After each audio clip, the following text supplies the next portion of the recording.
Hello everybody, this is Kenneth Arthur for Field Gulls, and today we're talking about Seahawks training camp battles, quarterback being the most important position on the field, and Seattle has not two but three guys going for the job, two of which would come in pretty high profile fashion.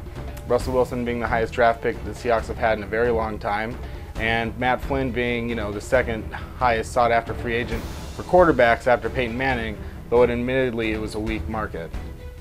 I think that the favorite is obviously Matt Flynn. I think when he was signed, we had no doubt that he was the favorite, and then sort of when Wilson was drafted, it sort of opened up the door for everybody else and had people thinking, well, if it's not Matt Flynn, then I guess it could be Tavares Jackson or Russell Wilson.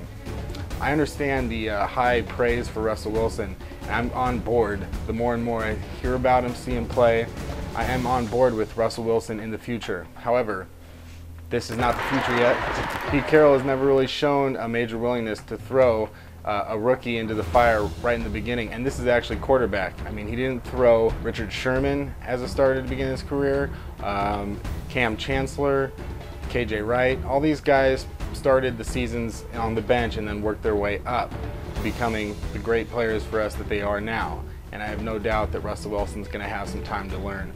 And I don't think he's going to win the job. I think Matt Flynn is the favorite.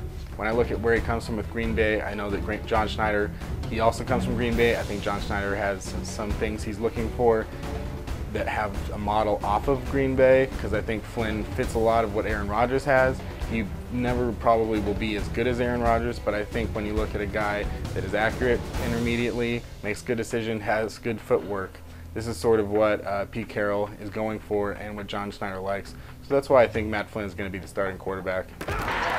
Obviously, Seattle is set with Rice and Doug Baldwin, but someone's going to have to win that other job. I see Chris Durham and Golden Tate as favorites.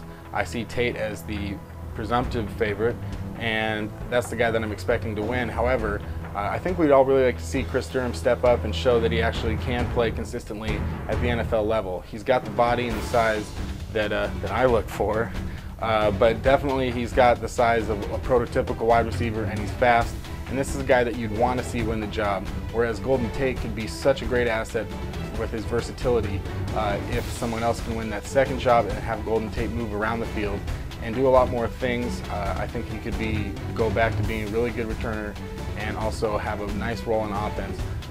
But I actually think he's going to win the other wide receiver job, because I'm not sure that Chris Durham is durable or consistent enough to win that right now. Maybe he'll surprise us.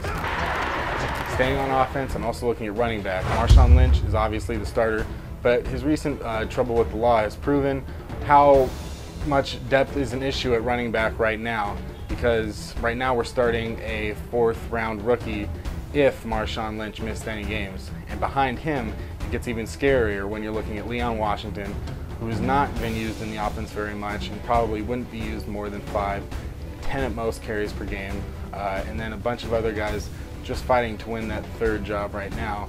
And what I'm seeing is basically who's going to step up, how's Robert Turman going to do, and is Seattle going to sign a free agent when the time comes after training camp and whatnot, a veteran that's going to be able to carry more of a load even if he's not exciting.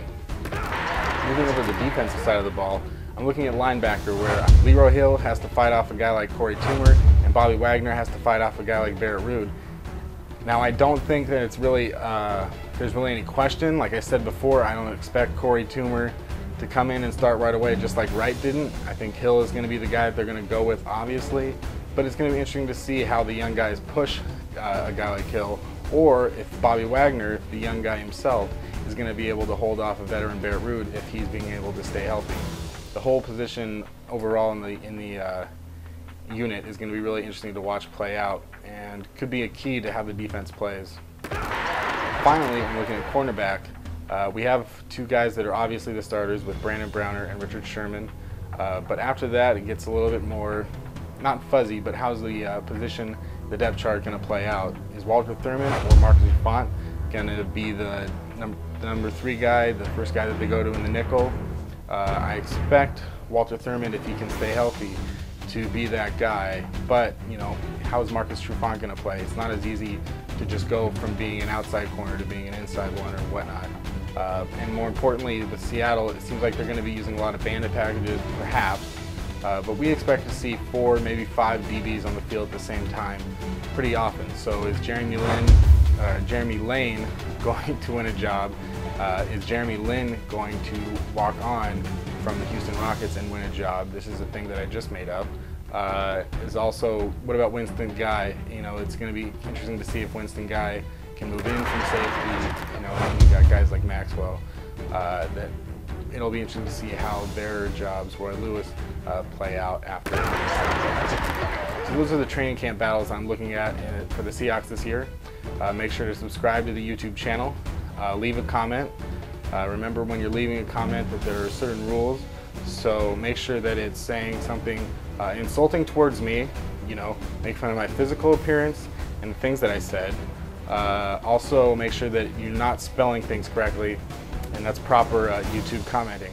So bring it on and get your Seahawks low top fades going, and we'll see you next time.